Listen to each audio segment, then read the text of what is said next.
옥인단 단단은 들어서면 저절로 웃음이 배어나오는 집입니다.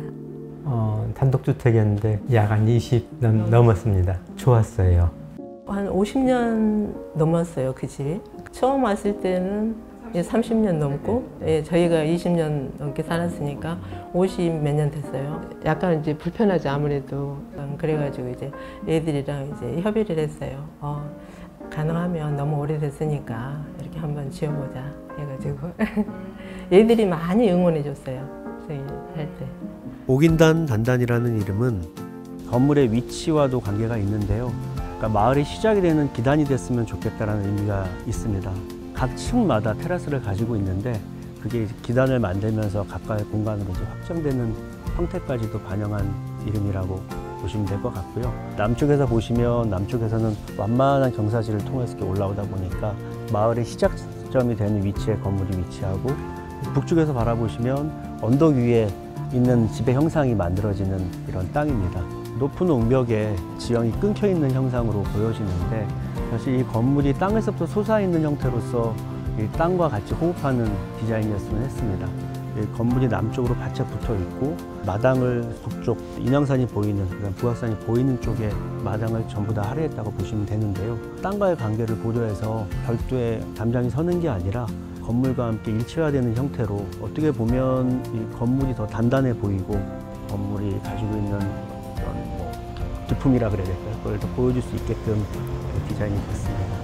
이 건물 주출입구와 이제 창의 위치들에 굉장히 신경을 많이 썼던 부분이요. 도로가 좁아지는 부분이다 보니까 이 앞에 열려 있는 부분에서는 내부가 보이지가 않습니다. 그 차량이나 보행의 이동이 많지 않기 때문에 이 인면이 가지고 있는 특성을 최대한 살려주고 깊이감과 공간감을 주기 위해서 우측의 벽은 수직으로 서 있고요. 좌측의 벽은 곡면으로 시작해서 상부로 올라가면서 이렇게 하나의 점으로 모이게 됩니다. 들어오시는 분들을 환대하는 듯한 분위기를 주기도 하고요. 실제 게이트는 위로 올라갔을 때 딱 사각형의 박스 형태로 어떤 틀을 갖고 볼륨감을 갖게끔 디자인이 돼서 그런 부분이 특징적이라고 할 수 있습니다. 실내 공간에 사용된 재료들이 나무, 페인트, 이런 노출 콘크리트 재질이 사용이 됐는데요. 이 노출벽 같은 경우에는 1층부터 시작해서 그 계단실을 타고 3층 천장까지 이어집니다. 개별적인 독립공간으로 만들어진 옥인단 단단의 공간을 이어주는 역할을 하기도 하고요. 그러니까 하얀 벽면보다는 실제로 빛에 반응하면서 공간에 효과를 주고 분위기를 계속 바꿔갈 수 있다고 생각해서 제안을 드렸는데 만족하신다고 하니까 저도 감사하게 생각하고 있습니다. 그 3개층의 테라스는 각각의 다른 느낌을 가지고 있고요.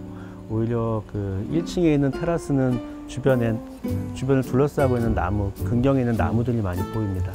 그러니까 오랜 시간 이 주변을 지켜왔던 나무들이 이 공간을 좀 안을 감싸고 있는 효과를 준다고 보시면 될 것 같고요. 그 위층의 테라스는 저 멀리 북악산, 인왕산, 청와대까지 뷰가 다 열려 있어서 사시사철 자연의 변화를 감상하실 수 있는 공간으로 기획이 되었습니다.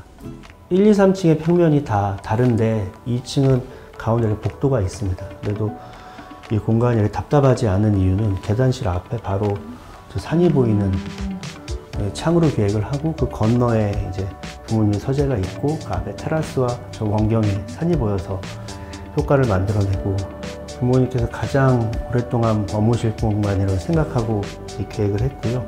실제로 옥인단 단단 각 층이 독립적인 생활 공간으로서 주된 방들은 다 남쪽에 배치가 되어 있고요.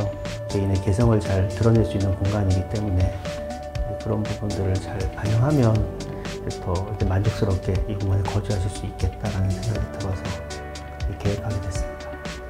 2층은 1층과 연계, 또 3층과 연계가 있어야만 완성이 되는 층이고, 이제 3층은 연계가 없어도 완성이 되는 층.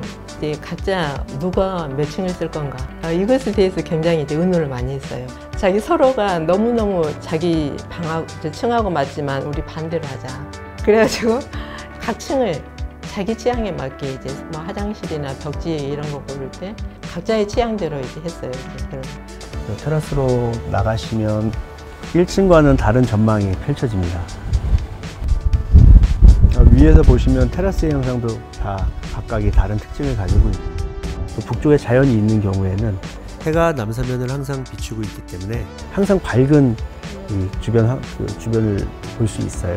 최근에는 남방부어보다 냉방부하에 더 에너지를 많이 쓰는 경향이 있는데요. 남서면의 경우에는 일정한 조도로 빛이 들어오고 직사광선이 들어오지 않기 때문에 여름철에도 이제 냉방부하 면에서도 훨씬 유리하다고 생각이 듭니다.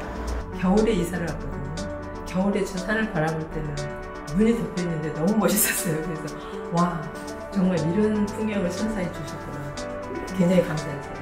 아침마다 일어나면서도 궁금해요. 이제 오늘은 어떤 빛을 나한테 줄까? 이런 행복을 받아도 됩니다. 우리가 건축사님이 어떤 의미로 나에게 이런 통장을 보내고 어떤 의미로 나에게 이걸 오픈하셨는지 그런 것을 이제 더 깊이 이해를 하면서 행복해하고 있죠. 건축을 하면서의 욕심은 뭔가를 덧붙이거나 감추거나 하는 거를 뭐 안 할 수는 없겠죠. 근데 최소화하기를 원하는데 실질적으로 현장에서 이런 것들을 제작하다 보면 이게 정교하게 되지 않는 경우가 왕왕 있어요. 근데 정말 클라이언트와 소통하면서 이 공간을 하나하나 만들었구나, 또 같이 애착을 가질 수 있는 건물이 됐구나 하는 거에 저도 감사하고 있습니다. 3층에서 보고 있으면 제가 생각한 거하고 다른 풍경이 느껴지니까 보통 이제 사람 상대하거나 이제 자연을 상대할 때도 이렇게 고정관념이라는 게 있을 수 있잖아요. 근데 눈높이가 이렇게 달라지면서 이렇게 다른 모습으로 보이는구나. 똑같은 북악산을 보는데도 이 눈높이로 보면 이런 식으로 보이는구나. 그리고 어떻게 보면은 이제 대인관계에 있어서도 이제 전혀 다른 모습을 볼 수 있겠구나. 이런 생각도 이따금씩 해요, 이제.